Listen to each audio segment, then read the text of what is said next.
Time was rapidly running out on a global empire, initiating an unstoppable countdown that would change history forever. By mid-August 1947, 350 million people were celebrating their freedom from nearly 2 centuries of British rule. In Karachi, a new Muslim-majority nation, Pakistan, was born, led by its founding father, Muhammad Ali Jinnah. Hours later, in New Delhi, India awoke to its own freedom as its new Prime Minister, Jawaharlal Nehru, delivered his famous midnight speech. But as these 2 new flags were raised, millions of the people cheering them had no idea which country they were actually standing in. The borders dividing them had been drawn in a panicked 5-week sprint by a British lawyer who had never visited India before. And while the world celebrated, those borders were deliberately kept hidden. By early 1947, Britain was exhausted. The Second World War had drained its treasury, while in India, severe electoral divisions between Hindus and Muslims were erupting into deadly communal riots. To manage the withdrawal, Britain sent its final viceroy, Lord Mountbatten. His original orders were to hand over power by June 1948, but upon arriving, he found a subcontinent on the brink of civil war. The political deadlock between the Indian National Congress and the Muslim League was absolute. Fearing British troops would be caught in the crossfire, Mountbatten made a drastic decision. He tore up the timeline and moved the departure date up by 10 months to August 1947. By treating speed as the only way out, the British administration started a countdown, leaving no time to safely dismantle a 200-year-old government.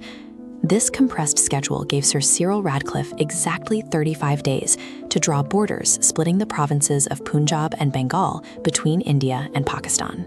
This map illustrates the core problem. Punjab and Bengal were not cleanly segregated. For generations, Hindu, Muslim, and Sikh communities lived heavily intertwined. Any single boundary line plowed straight through shared farmlands, local markets, and sacred religious shrines, severing the basic infrastructure of daily life. Radcliffe completed his boundary award just in time, but Mountbatten locked it away, deciding to keep the exact borders secret until August 17th, 2 full days after the independence ceremonies.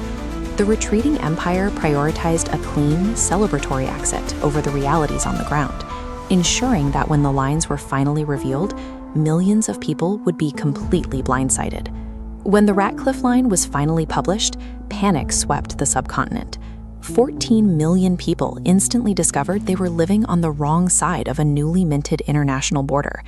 Hindus and Sikhs moved east toward India, while Muslims moved west toward Pakistan. Desperate groups crammed onto the roofs of trains and formed columns stretching for miles, passing each other in opposite directions. The chaos triggered an explosion of decentralized violence. Mobs attacked the refugee convoys, turning them into what survivors called ghost trains, while tens of thousands of women were systematically abducted. Because the administration had completely collapsed, no precise official death toll exists. Historians estimate that anywhere from 200,000 to over 2 million human beings were killed in the span of a few months. What began as a 5-week bureaucratic rush manufactured the largest and fastest forced human migration in recorded history. The founding leaders faced vastly different fates. Mahatma Gandhi was assassinated mere months later while trying to stop the communal violence. Jinnah died of tuberculosis a year after Pakistan's birth, and Nehru lived to build India's constitutional democracy. The hasty British departure also left the fate of over 500 princely states dangerously unresolved.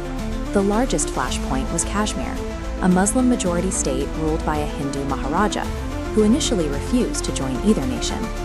In October 1947, armed tribal fighters backed by Pakistan crossed into Kashmir, forcing the Maharaja to accede to India for military support, instantly triggering the First India-Pakistan War.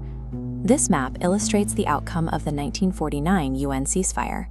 The fighting stopped along this border, the line of control, freezing the rushed partition in place and creating one of the most heavily militarized zones on Earth. An arbitrary boundary, drawn in 35 days by a retreating empire, became a permanent fracture. Today, that hastily constructed line continues to define the geopolitics, the conflicts, and the daily lives of over 1 billion people.